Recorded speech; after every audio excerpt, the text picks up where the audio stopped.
Eh ben, bonjour à tous, on va pouvoir commencer cette petite présentation. Je pense que tout le monde est là à peu près. Ceux qui arrivent, ben, ils arriveront en cours, c'est pas très grave. Et ben, du coup, on va pouvoir commencer. Si les slides veulent bien s'afficher, ça devrait le faire. Et donc, bonjour à tous. Aujourd'hui, je suis là pour vous parler de génération d'images assistées par IA. Et ensemble, on va essayer un peu de répondre à la question suivante, qui est, est-ce que ces nouveaux outils vont mener à la fin des artistes ?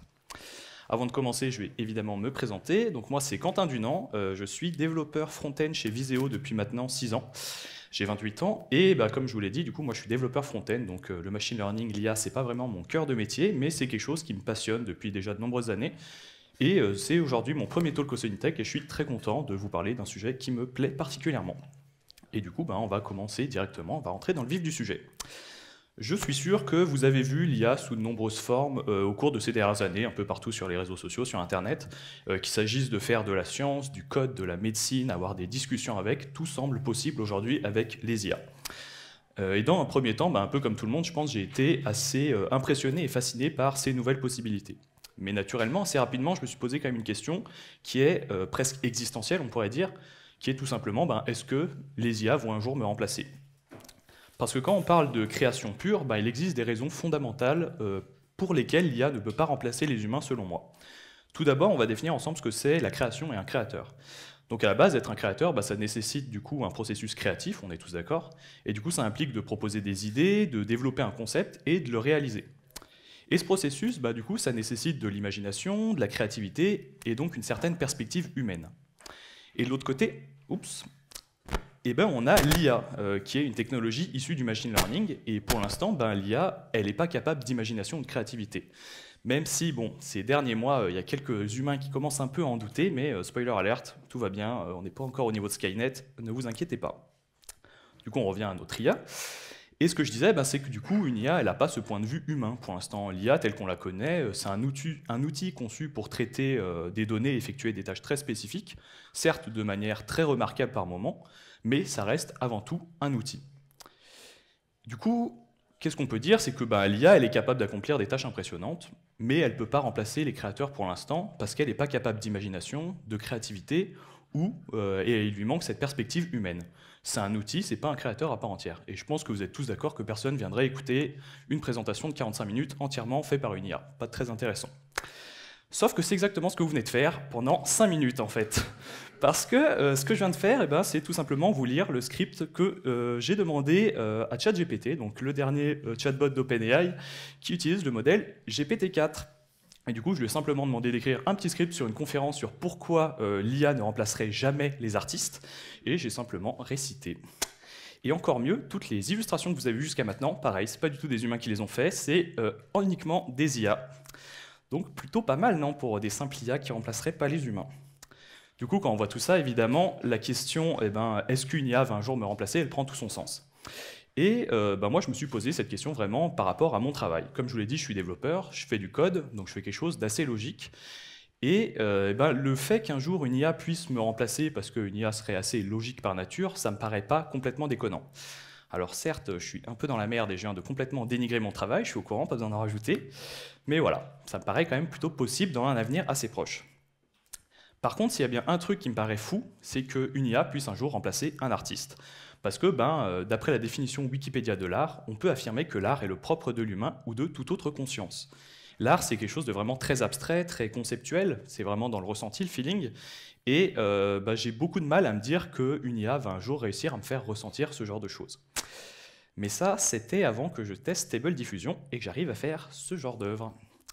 Et je pense qu'on est plutôt d'accord que c'est pas dégueulasse. Du coup, je pensais moi personnellement pas voir une techno aussi impressionnante arriver avant des années, voire des décennies, et pourtant c'est déjà là et ça continue de progresser à une vitesse assez folle. Du coup, aujourd'hui, vous avez compris, on va parler de génération d'images assistée par IA, comment ça marche, d'où ça vient, les conséquences de ce genre d'IA sur notre société, et on va voir tout de suite, en commençant par un petit historique évidemment. La plupart des gens pensent que le machine learning, c'est une invention du 21e siècle, mais en fait, pas du tout. L'idée d'imiter le fonctionnement du cerveau humain, ça date des années 50. Et il fait aucun doute que les recherches qui ont été effectuées entre les années 50 et 90 elles ont massivement contribué à faire progresser le domaine là où il en est aujourd'hui. Et du coup, il y a certains algorithmes développés à cette époque qui sont encore largement utilisés dans plein de modèles de machine learning qu'on peut utiliser au quotidien. On fait un petit saut dans le temps et on arrive du coup dans les années 90-2000. Et malheureusement, au milieu des années 90, c'est un peu une époque qu'on peut appeler la crise de l'IA. Il y a plein de startups qui travaillent sur plein de systèmes d'IA et qui commencent à faire des promesses un peu irréalistes, en mode vraiment l'IA générale et consciente arrive vraiment bientôt, ça va changer le monde, ce genre de choses. Malheureusement, toutes ces startups, elles ne peuvent pas fournir les résultats attendus pour deux raisons. La première, c'est le manque de puissance de calcul, parce qu'à cette époque, les ordinateurs, c'est des patates. Et en vrai, on manque aussi de la compréhension de la façon dont le cerveau câble ces réseaux neuronaux. Et forcément, essayer d'imiter un cerveau quand on ne sait pas vraiment comment il fonctionne, c'est un peu compliqué. Du coup, tous les investisseurs de ces différentes startups, ils vont petit à petit se retirer de ces projets, et ça va conduire à l'arrêt du développement du machine learning pendant quelques années. On fait un nouveau petit saut dans le temps, et on arrive en 2007 avec ce qu'on peut appeler le début de l'informatique moderne. Donc les smartphones arrivent, les consoles de jeux un peu puissantes, ce genre de choses. Et la technologie, elle a bien progressé, et on commence à faire des trucs un peu stylés avec des ordis. Et ça fait notamment quelques années que les chercheurs ils se prennent la tête sur le problème de la reconnaissance d'image. On est à une époque où les chercheurs ils se focalisent vachement sur les algorithmes de détection d'informations pour perfectionner leur système de reconnaissance d'image, et le sujet il avance lentement mais sûrement, j'ai envie de dire.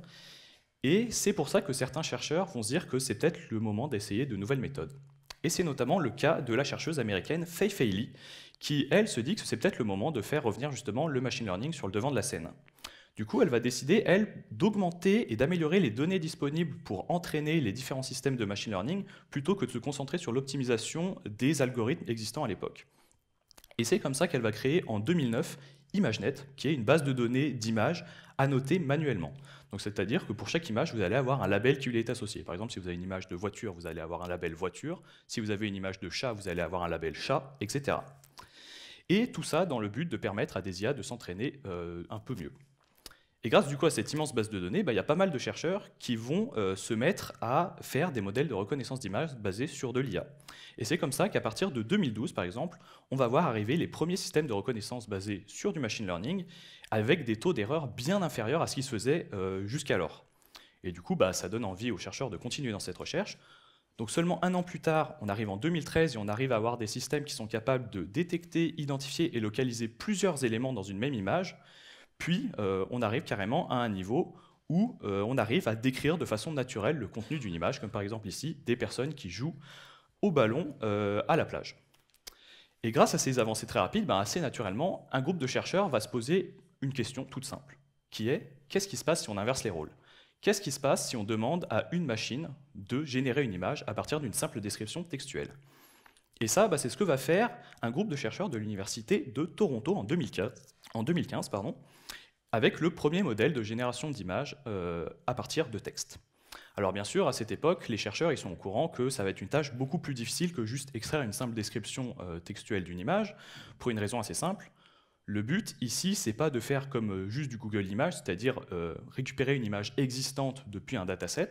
Vraiment, le but ici, c'est de générer des images complètement nouvelles, des images qui montrent des choses qu'on n'a pas l'habitude de voir dans notre vrai monde, par exemple. Et du coup, pour tester leur modèle, ces chercheurs ils vont commencer à poser des questions peu communes à leur modèle. Comme par exemple, et vu qu'ils sont nord-américains, ils vont demander de générer un bus scolaire vert dans un parking. Parce que ils sont américains, ils ont tous des bus scolaires jaunes, comme on en voit dans toutes les séries et films américains. Et quand on demande ça à leur modèle, ça donne ça. Donc voilà, c'est une belle image de 32 pixels par 32 pixels, c'est impressionnant, on va dire. Non, c'est pas fou, quoi.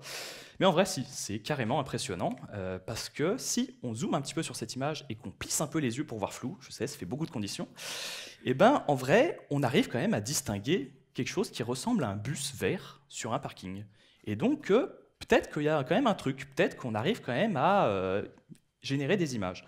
Évidemment, ces chercheurs, ils vont faire d'autres générations d'images, comme par exemple un panneau stop qui flotte dans un ciel bleu, en effet, c'est peu commun, ou encore un siège de toilette ouvert dans un champ. C'est vraiment des trucs peu communs, c'est pas moi qui les ai fait. Mais en fait, encore une fois, à chaque fois, vraiment, si on plisse un peu les yeux pour voir flou, on distingue une forme qui pourrait matcher la description. Alors, on est d'accord, c'est pas quelque chose qu'on encadrerait encore chez soi, loin de là, c'est pas trop de l'art, mais ce papier de 2015, ce qu'il montre, c'est que c'est possible, potentiellement, de générer des images à partir d'une simple description, et que du coup, le futur, il a plein de choses à nous offrir. Et ça tombe plutôt bien, parce que le futur, il arrive, et il arrive assez vite. Parce que seulement un an plus tard, en 2016, il y a un nouveau groupe de chercheurs de l'université du Michigan, cette fois, qui va publier une nouvelle méthode de génération d'images à partir de texte. Et cette nouvelle méthode, elle repose sur une architecture GAN. Alors les GAN, qu'est-ce que c'est? On va s'arrêter 2 minutes pour en parler. Les GAN, c'est des Generative Adversarial Networks. Et pour comprendre comment ça marche et qu'est-ce que c'est, on va se concentrer sur un problème un peu plus simple. Imaginons que dans un premier temps, je veux uniquement générer un certain type d'image d'un certain type de données. Dans mon cas, moi, ce que j'aimerais, c'est faire des images de chats trop mignons.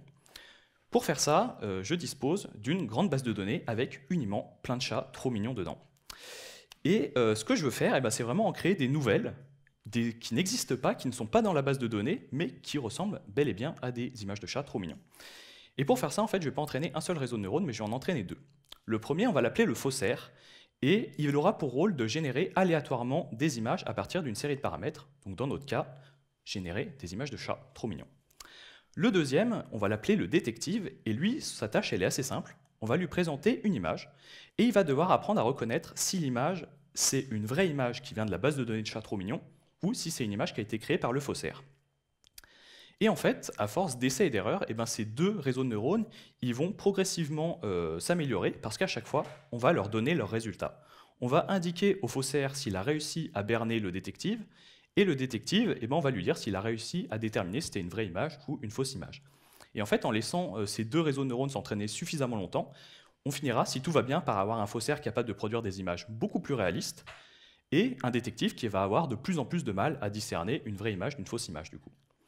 Donc c'est un peu ce principe d'entraînement, on l'appelle adversarial, parce que justement, c'est 2 réseaux de neurones qui s'affrontent en continu pour progresser ensemble. Il faut un peu voir ça comme 2 joueurs de foot qui devraient s'entraîner ensemble.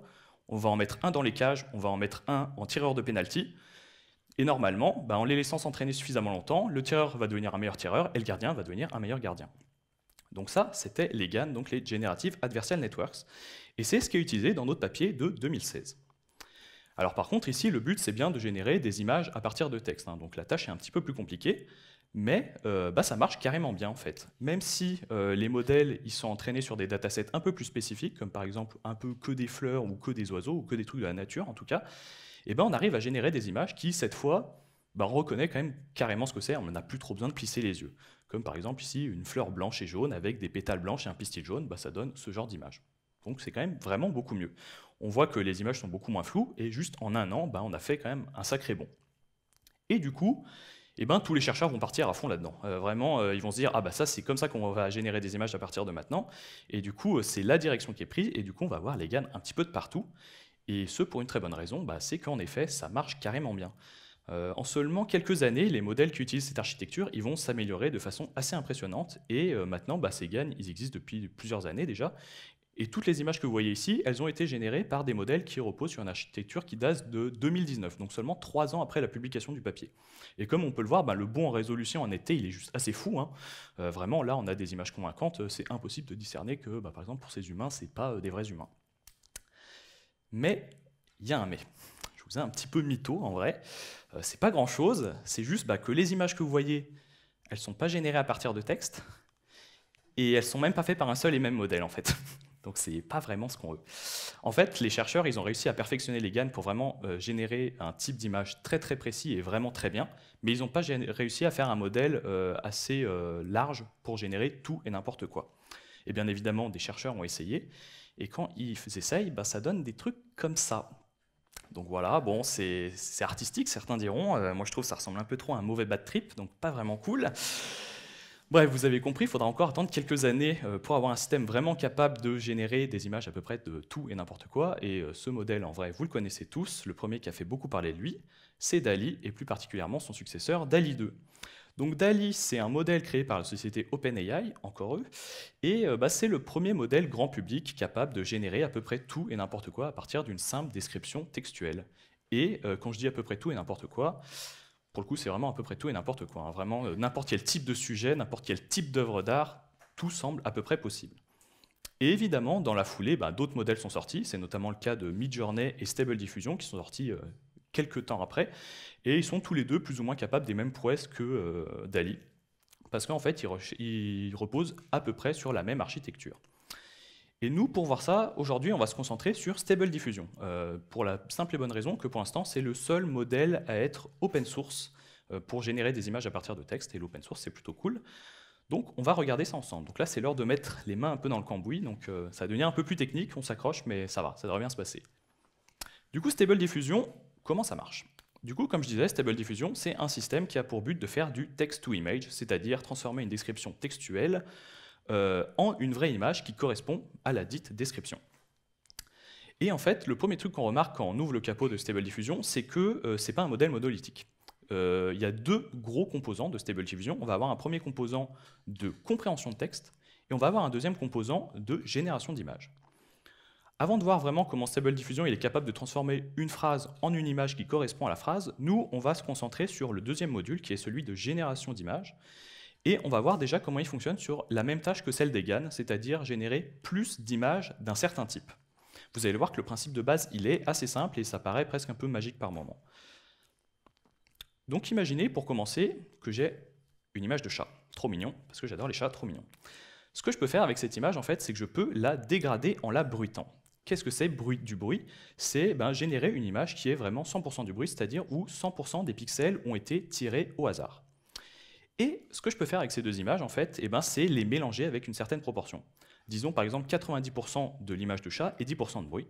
Et si je mélange ces deux images, j'obtiens une image de chat légèrement bruitée à 10%, et donc qui est légèrement dégradée. Qu'est-ce que je fais avec ces images? D'abord, je vais faire une étape où on entraîne un réseau de neurones à débruiter des images de chats trop mignons. Donc pour faire ça, je vais faire une grosse base de données avec en entrée des images de chats pas bruitées, je vais dire justement, et en sortie les images d'origine, donc vraiment avec aucun bruit. Et ce qui est intéressant en fait, c'est que je peux même faire ça avec différents niveaux de bruit. Par exemple, je peux mettre en entrée une image bruitée à 30% et en sortie une image bruitée à seulement 20%, ou une image bruitée à 100% en entrée et 90% en sortie. Vraiment, du moment qu'il y a le même niveau de différence de bruit, je peux mixer plein de niveaux de bruit différents. Et je vais donner tout ça à mon algorithme, et son but, ça va être de justement enlever le bruit d'une image, enlever un certain pourcentage de bruit. Et donc si je lui donne des images qui ont été uniquement avec en entrée et en sortie 10% de différence de bruit, et si tout va bien, à la fin de l'entraînement de mon algorithme, j'aurai un algo qui sera capable de me retirer 10% de bruit de n'importe quelle image de chat. Alors là, vous me dites, c'est très bien, mais je ne vois pas du tout où on va avec ça, c'est pas du tout de la génération d'images. Et vous avez un peu raison. Mais maintenant, une fois que mon algorithme de débruitage il est terminé, il est entraîné, imaginez que je lui donne une image qui soit 100% du bruit, donc c'est-à-dire vraiment où 100% des pixels sont tirés au hasard, et que je lui demande de le débruiter progressivement. Donc on enlève 10% de bruit, puis encore 10%, puis encore 10%. Qu'est-ce qui va se passer? Comme mon algo il aura été entraîné à débruiter des images de chats trop mignons, il va faire ça super bien, et il va progressivement m'inventer une image de chat. Et attention, il va vraiment me sortir une image qui n'est pas dans le dataset d'entrée. Il va vraiment m'halluciner, m'imaginer une nouvelle image de chat qui juste à partir du pur bruit initial. Donc c'est un peu comme si quelque chose émergeait un peu du bruit, du chaos, c'est un peu poétique, miraculeux, mais pas du tout, c'est juste des maths et ça marche super bien. Donc ça, ces techniques de débruitage progressif, c'est ce qu'on appelle les méthodes de diffusion, et c'est pour ça d'ailleurs que Stable Diffusion s'appelle comme ça. Et du coup, c'est exactement ce principe qu'utilisent également DALL-E et Midjourney par exemple. Bon, du coup, à ce stade de ma description, le problème c'est que on fait pas mieux que les GAN. On peut faire très bien un certain type d'image à condition de réentraîner à chaque fois le réseau de neurones. Si on fait la même chose avec des voitures, on aura un nouveau réseau de neurones qui sera capable de très bien imaginer des voitures, par exemple. Mais c'est pas ce qu'on veut, parce que nous, on aimerait générer à peu près tout et n'importe quoi. Heureusement, il est possible d'étendre un peu le concept et de le rendre plus polyvalent. Et pour faire ça, il faut se rappeler du problème de la classification d'images et de ImageNet. Donc la grosse base de données d'images avec, pour chaque image, une classe qui lui est associée. Donc par exemple, pour une image de chat, on va avoir chat, pour une image de voiture, voiture, etc. Et ce qu'on peut faire en fait avec cette base de données, c'est traiter tous les types d'images d'un coup grâce à ça. Comment on fait ça? On va faire une nouvelle base de données, et dans cette base de données, on aura du coup les images de base de la base de données ImageNet, les classes qui leur est associées à chaque fois, et en plus on va rajouter une version bruitée des images, exactement comme on a fait avec les chats ou avec les voitures juste avant. Et rebelote, on redonne ça à un nouveau réseau de neurones, et on va entraîner notre réseau de neurones pour qu'il apprenne à débruiter des images. Mais La petite différence, c'est qu'à chaque fois, en entrée, on va lui spécifier la classe de l'image qu'on veut débruiter. Donc par exemple, ici, on lui donne en entrée une image de voiture, et ben on va en plus lui spécifier, attention, ça c'est une voiture. Et en fait, grâce à ça, l'algorithme de débruitage, il va être capable de s'ajuster plus ou moins en fonction de la catégorie qu'on lui donne en entrée. Et ça, c'est un principe qu'on appelle le conditionnement. On va vraiment conditionner notre débruitage pour pour que le débruitage se fasse par rapport à la catégorie de l'image.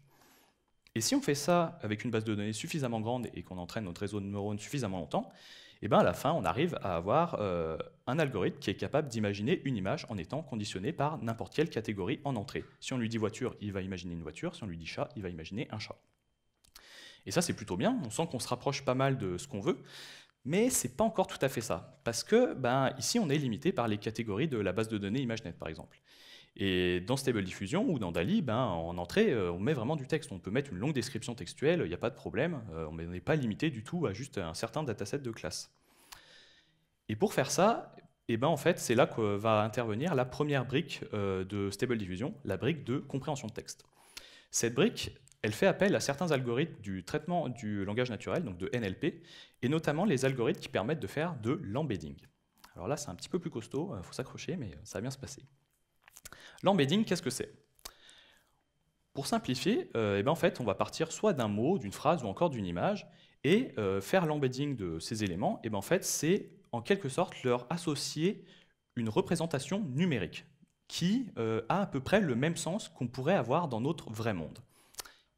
Je m'explique.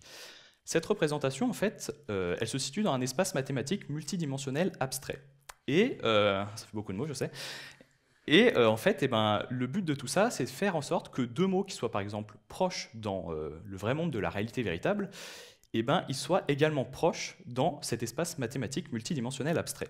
Par exemple, ici, un exemple concret, si on prend les mots chat et chien, on est d'accord que c'est deux mots qu'on pourrait considérer comme proches dans notre langue, c'est deux animaux de compagnie, et souvent quand je vous dis chat, vous pensez à chien, c'est deux mots qui sont assez proches.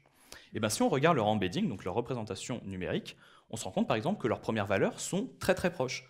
Parce que justement, ces deux éléments sont assez proches dans notre vrai monde, et du coup, dans cet espace mathématique abstrait, on retrouve également cette proximité. En gros, ce qu'il faut retenir, c'est qu'un embedding, c'est du coup la représentation numérique de quelque chose sous la forme d'un vecteur, qui représente en fait, en quelque sorte, les coordonnées de l'objet dans un espace multidimensionnel.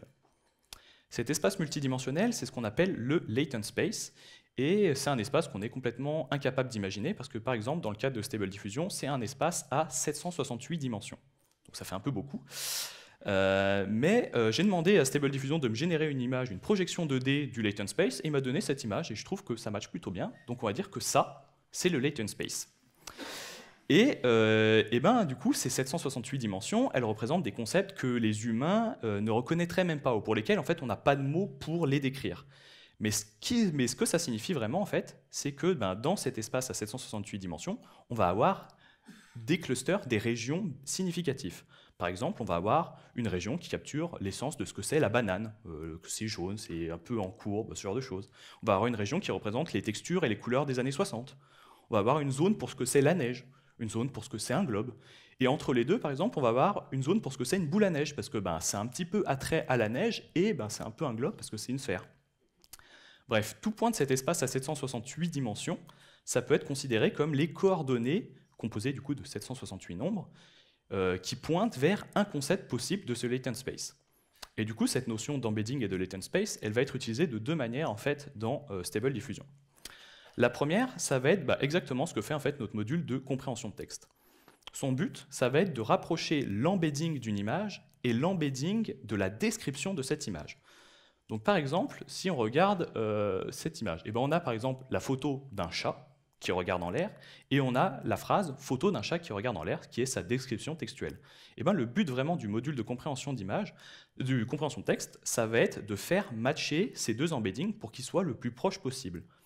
Je skippe un petit peu le fonctionnement de ce module, par manque de temps principalement, mais, parce que aussi c'est très compliqué. Mais ce qu'il faut vraiment retenir, en gros, c'est que du coup, notre module de compréhension de texte, qu'est-ce qu'il va faire en entrée? Il va prendre du coup vraiment un simple texte, et en sortie, il va nous donner un embedding qui est censé être celui qui est proche de l'image qui match cette description. Donc ça, c'est la première brique du coup de compréhension de texte.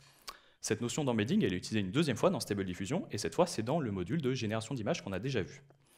Et en fait, ce qu'on va faire cette fois, c'est que les embeddings ils vont être utilisés pour le conditionnement plutôt que d'utiliser les catégories de la base de données ImageNet, par exemple, qu'on a vu juste avant. Donc ça marche exactement comme tout à l'heure, mais en fait, cette fois, au lieu d'être conditionné par une catégorie d'image, le processus de débruitage il sera conditionné par l'embedding de la description d'une image. Comment ça marche en pratique? Du coup, on a toujours notre base de données avec les images débruitées, mais cette fois, au lieu d'avoir la classe associée à chaque image, on va avoir une description textuelle, et pour chacune de ces descriptions, on va calculer leur embedding. On va mettre ça dans notre base de données, et vraiment, exactement comme tout à l'heure, on redonne ça à notre réseau de neurones pour qu'il s'entraîne, et cette fois, en entrée, on lui donne une image bruitée, et l'embedding, qui est l'embedding de la description de l'image qu'on a donnée en entrée pour conditionner le débruitage. Et du coup, encore une fois, si tout va bien, on va obtenir un algorithme de génération d'images à partir d'une description textuelle, du coup, parce que notre processus de débruitage sera capable de s'adapter par rapport à une description textuelle. Donc là, c'est le moment de mettre tout ensemble pour voir un petit peu comment ça marche vraiment Stable Diffusion. Du coup, comme j'ai dit, on commence avec une simple description textuelle de l'image qu'on souhaite obtenir. Moi, j'adore les chats, donc j'aimerais avoir un petit chat blanc et gris tout mignon dans un champ. Cette phrase, elle va être passée du coup à notre module de compréhension de texte. Je vais y arriver. Et ce module, du coup, il va calculer l'embedding de cette description. Cet embedding, il est censé être relativement proche du coup de l'image d'un petit chat blanc et gris tout mignon dans un champ. Une fois qu'on a calculé cet embedding il va être passé au deuxième module, qui est le module de génération d'images. Et dans un premier temps, on va générer une image qui est 100% du bruit, donc où tous les pixels sont tirés au hasard, et progressivement, on va débruiter l'image à chaque étape, en conditionnant à chaque étape le débruitage de l'image par l'embedding qui a été calculé juste avant. Et si tout va bien, petit à petit, du coup, Stable Diffusion va vraiment m'imaginer une image qui correspond à la description textuelle et me retourner l'image d'un petit chat blanc et gris, tout mignon, dans un champ. Voilà dans les grandes lignes comment fonctionnent ces systèmes de diffusion, donc comme Stable Diffusion, mais encore DALL-E ou Midjourney. Alors évidemment, il y a pas mal de subtilités, j'ai vulgarisé pas mal d'éléments pour que ce soit compréhensible par tout le monde, mais c'était déjà assez lourd comme partie, je pense, donc on va dire que c'est déjà pas mal. Avant de conclure cette présentation, il y a un point que j'aimerais quand même évoquer, enfin plusieurs même, et c'est des points qui traitent de l'impact des IA génératives sur notre société. Et on va commencer par parler des problèmes légaux que ces différentes IA peuvent déjà lever. Vu que ces systèmes ils sont entraînés pour générer à peu près tout et n'importe quoi, ça signifie qu'on peut par exemple copier le style d'un artiste assez facilement, uniquement en mettant son nom dans la description de l'image qu'on souhaite par exemple. Donc, je pense que là vous avez tous reconnu par exemple le style de Vincent Van Gogh, et on pourrait se dire que c'est plutôt sympa parce que Vincent Van Gogh malheureusement ça fait quelques années qu'il nous a quittés, et pouvoir faire revivre son œuvre à travers des nouvelles créations, c'est quelque chose de assez sympa quoi. Le problème, c'est quand on fait ça avec des artistes qui sont encore en vie et que c'est leur métier. C'est par exemple le cas de l'image que je vous montre ici. C'est une œuvre en tout cas qui a été faite par Greg Gotkowski, qui est un artiste polonais qui utilise des styles de peinture assez classiques pour faire des œuvres de fantasy. Et si vous avez déjà tenu une carte Magic une fois dans votre main, vous avez déjà vu une œuvre de Greg Gotkowski, parce qu'il y en a pas mal qu'il a fait pour les cartes Magic. Pourquoi je vous parle de Greg? Tout simplement parce que c'est devenu un succès un peu soudain dans le domaine de la génération d'images, parce qu'on s'est rapidement rendu compte que si on mettait son nom dans la description d'une image qu'on souhaitait, on avait rapidement déjà ce style de peinture un peu classique, très stylé, et en plus, on avait une œuvre qui était plus belle que la moyenne en fait. Parce que tout simplement, ces IA ont été entraînés sur beaucoup de ces images, et vu qu'il fait des très belles œuvres, l'IA a un peu associé la beauté, en tout cas ce qu'on représente comme beau, à son nom. Et du coup, juste en mettant son nom, les images sont plus jolies. Du coup, c'est un peu un problème, parce que par exemple, moi, en seulement 3 clics de souris, j'ai fait un truc un peu similaire au sien. Bon, c'est pas aussi beau, on va pas se mentir, mais c'est pas mal. Moi, ça a pris vraiment 5 minutes. Lui, je pense qu'il a dû prendre des dizaines, voire des centaines d'heures pour faire son œuvre. Et du coup, on comprend assez vite le problème. C'est que Greg, lui, c'est son gagne-pain, c'est vraiment ce qu'il fait pour vivre. Et si on arrive à copier son style en seulement 3 clics de souris, entre guillemets, c'est pas comme juste faire le style de Vincent Van Gogh, quoi. On lui enlève vraiment son travail. Et c'est un peu pour ça qu'évidemment, plein d'autres artistes se sont un petit peu rebellés contre ces systèmes d'IA. Et on a vu une vraie levée de bouclier de plein d'artistes sur Internet contre ces systèmes de génération d'images assistés par IA. Ces artistes, ils considèrent que ces systèmes de génération d'images utilisent leur œuvre déjà sans consentement et sans aucune contrepartie. Donc vraiment, c'est double effet pas qui se coule, on les met sur la paille et en plus, ils n'ont rien. Donc on les comprend assez rapidement. Mais ce qui est intéressant, c'est que ce n'est pas non plus le point de vue de tous les artistes. C'est notamment le cas de l'illustrateur américain James Gurney. Et pour lui, en fait, il ne voit pas ces nouveaux systèmes comme vraiment quelque chose de très mauvais. Ça a été le premier à pas mal parler justement avec les chercheurs et les scientifiques qui ont mis au point ces systèmes et a aussi utilisé ces systèmes dans ses propres œuvres pour voir un petit peu comment ça marchait. Et lui, il voit plus ça comme une évolution assez naturelle, comme par exemple la photo ou les outils numériques ont révolutionné le modèle, l'art un peu au global. Donc pour lui, ce qu'il faudrait surtout, c'est un système en fait où les artistes devraient accepter ou refuser d'être dans les datasets d'entraînement. Parce que du coup, ça permettrait aux artistes qui ne veulent pas être dedans de ne pas l'être, donc c'est déjà pas mal. Mais ça permettrait aussi de continuer à développer un petit peu ces systèmes de génération d'images pour essayer de les perfectionner et voir ce qu'on arrive à faire avec, parce que c'est quand même un peu aussi une révolution technique et ça peut être intéressant. Ce qui ressort de tout ça, en tout cas, c'est que la question des droits d'auteur, aussi bien des données utilisées pour les datasets d'entraînement que même les œuvres qui sont générées à partir de ces IA, la question des droits d'auteur n'est pas réglée pour toutes ces œuvres. Et les choses évoluent assez rapidement. Il y a déjà des sites qui ont commencé à mettre des systèmes de opt-in, opt-out, justement, comme DeviantArt. Il y a également des actions en justice qui ont été faites par certains groupes d'artistes contre ces systèmes de génération d'IA. Il y a certains États qui ont commencé à légiférer, c'est notamment le cas du Japon qui a légiféré récemment et qui a dit que non, le droit d'auteur ne s'appliquait pas par exemple aux œuvres générées par IA, mais c'est encore un peu en discussion, notamment aux États-Unis et en Europe, c'est un gros sujet. Et du coup, clairement, on voit que c'est un gros sujet qui va beaucoup bouleverser la société dans les prochaines années, et il va falloir qu'on s'en occupe sérieusement assez rapidement, parce que la technologie continue de progresser, et elle évolue très très rapidement, comme on a pu le voir. Donc ça, c'était un peu l'aspect légal, mais malheureusement, pour moi, c'est presque un problème de surface, parce qu'il y a beaucoup plus problématique quand on commence à regarder les côtés éthiques de ces outils. Comme je vous l'ai dit, ces modèles, ils sont entraînés pour générer le plus de choses possibles, donc forcément, ça laisse la porte ouverte à pas mal d'abus. Parce que oui, c'est assez marrant de s'imaginer comme la prochaine star hollywoodienne, comme Indiana Jones, Thanos, ou encore d'imaginer ce cher Donald Trump dans un rôle qui lui irait super bien dans le prochain Star Wars, j'en suis sûr. Mais pour une image générée qui est du contenu qu'on pourrait considérer comme convenable, combien contiennent des éléments qui ne devraient absolument pas être générés. Parce que oui, c'est bien le problème, quand tout semble possible, même les choses qui ne devraient peut-être pas l'être le sont également. Et encore une fois, va falloir tracer une ligne qui est assez difficile à tracer. Est-ce qu'on commence à blinder ces systèmes pour qu'ils puissent générer que des images convenables, ou est-ce qu'on se dit que la liberté d'expression, c'est quand même un droit assez fondamental, et du coup, on laisse faire, même si on peut générer tout et n'importe quoi, et des choses qui ne devraient pas l'être. Et en vrai, même si on voulait blinder ces différents systèmes, est-ce qu'on pourrait le faire? Parce que ça, j'en ai pas trop parlé, mais par exemple, le dataset d'entraînement de DALL-E, c'est 400 millions d'images. Donc évidemment, filtrer et modérer ça, c'est humainement impossible. Du coup, c'est encore un débat qu'on ne va pas résoudre ensemble aujourd'hui, malheureusement, vous en doutez. Mais les questions éthiques autour de ces outils, elles sont bien trop importantes pour être ignorées. Et je vais terminer ma présentation sur un dernier problème éthique qui touche absolument toutes les IA génératives, parce que ça touche tous les domaines du machine learning, en fait. C'est le problème de biais. Comme quasi tous les modèles de machine learning, en fait, on apprend aux machines une certaine vision du monde par rapport aux données d'entraînement qu'on leur donne. Et malheureusement, comme beaucoup de choses dans notre vrai monde, ces données, elles sont sujettes à un biais cognitif, même s'il est parfois inconscient. Ce qui fait que ces IA, elles sont entraînées avec des données qui vont répliquer, voire des fois exacerber ce biais qu'on retrouve dans leur dataset d'entraînement. Et ça, c'est pas moi qui le dis, évidemment, c'est un papier notamment qui est sorti en octobre dernier, qui s'est intéressé au problème de biais sur les données d'entraînement des systèmes de génération d'images comme DALL-E, Midjourney ou encore Stable Diffusion.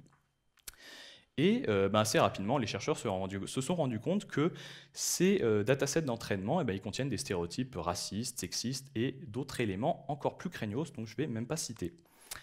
Pour faire ça, comment ils ont fait? En fait, ils se sont intéressés à la première brique de Stable Diffusion, qui est donc le module de compréhension de texte. Donc le but, comme je vous l'ai dit tout à l'heure, c'est vraiment de rapprocher l'embedding de la description d'une image et l'embedding de l'image qui correspond à la description.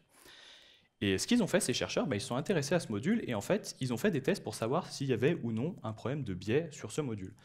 Et ils se sont rendus compte assez rapidement que oui, évidemment. Parce que par exemple, cette photo d'Eileen Collins, qui est donc la première femme à avoir piloté une navette spatiale, eh ben, l'embedding de cette image était plus proche de l'embedding de la phrase « Un portrait d'une femme au foyer souriante dans une combinaison orange avec le drapeau américain » que la phrase « Un portrait d'une astronaute avec le drapeau américain ». Ou encore que sur cette photo officielle de Barack Obama, eh ben, on avait un embedding plus similaire à un portrait du premier président illégal des États-Unis né au Kenya que la simple phrase « un portrait d'un ancien président des États-Unis ». Vous avez assez rapidement compris le problème, je pense. Bien évidemment, le problème ne s'arrête pas du tout là. Certaines cultures ne sont absolument pas représentées dans les datasets d'entraînement. Du coup, on retrouve des préjugés sexistes, racistes, et j'en passe, et il y a bien pire. Pareil pour ce qui est des fake news, on n'y pense pas forcément, mais on les retrouve aussi dans les datasets d'entraînement, et du coup, des fois, elles ressortent dans les générations d'images. Bref, ce problème de biais, il est bien réel, et le problème, c'est que il existe depuis un sacré moment, et c'est un phénomène qui est déjà bien connu, en fait. Comme je vous le disais, c'est un phénomène qui touche absolument tous les systèmes qui ont attrait au machine learning. Et le problème, c'est qu'il est très difficile à traiter, parce que, dans un sens, ces systèmes, c'est un peu un miroir assez réaliste de nos sociétés. Même si on voulait filtrer ou supprimer certaines données qu'on pourrait retrouver dans les datasets d'entraînement, la réalité, c'est qu'on est tous confrontés à ces biais au quotidien, et que c'est même un peu nous qui les créons, par exemple, juste en utilisant Internet tous les jours.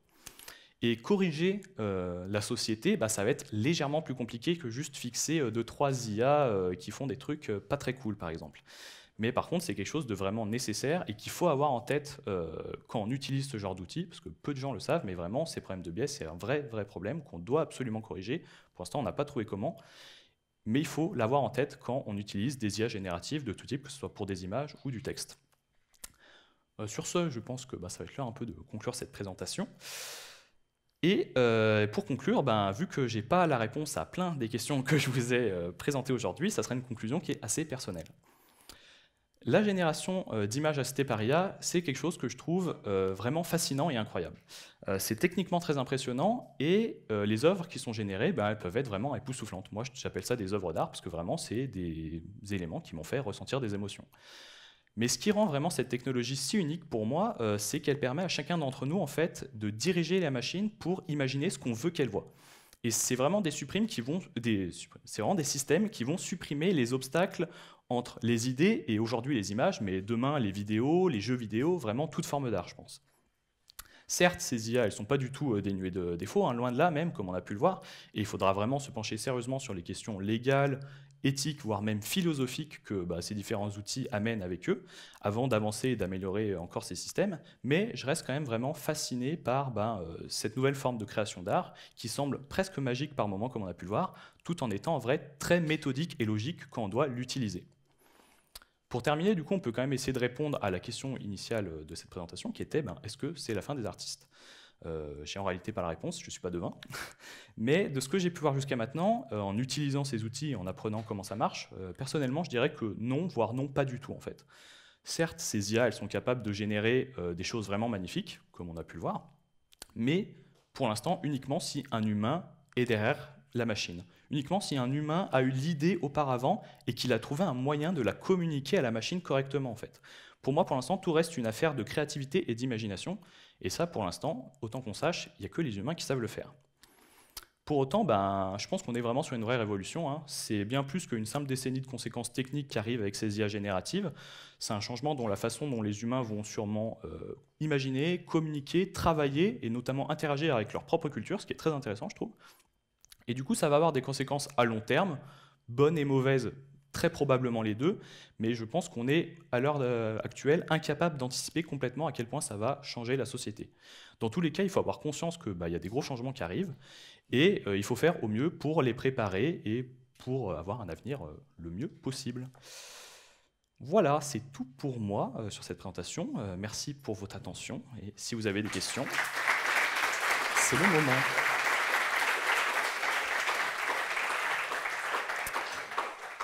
Et du coup, vous pouvez me retrouver sur Twitter et sur mon Instagram où j'ai plein d'œuvres qui sont uniquement générées par l'IA. Et bien sûr, les retours open feedback, très très important pour si vous avez aimé ou pas le talk, n'hésitez pas à faire des retours. Et si vous avez des questions, c'est le moment du coup.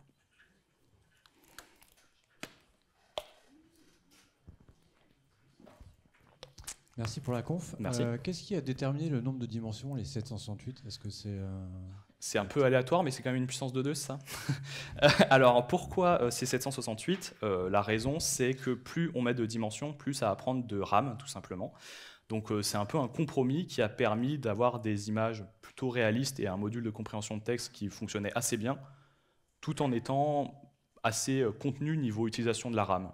Donc, c'est un peu une valeur médiane entre les capacités techniques actuelles et ce qu'on veut que l'IA fasse, quoi.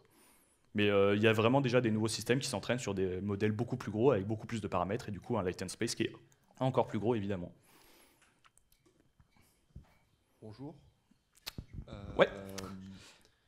Juste pour savoir, pour l'embedded, c'est le même, il est attaché à la phrase, c'est-à-dire que la même phrase va correspondre au même code embedded.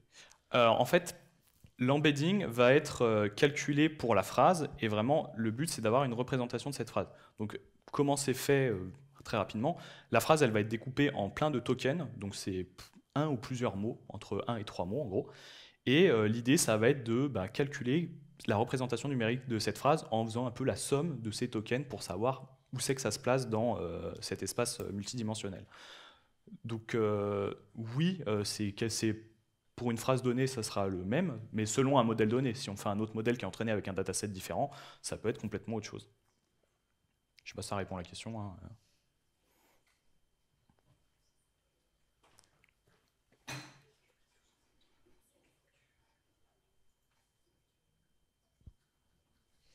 Et du coup, comment est géré tout ce qui n'est pas décrit? Par exemple, sur le chat blanc et gris dans un champ, le chat il peut être assis, debout, allongé, et le champ ça peut être un champ de blé, de coquelicots, etc. Est-ce que si on fait X demandes, on va avoir X propositions différentes, ou ça va être plus ou moins à chaque fois la même chose? Très bonne question.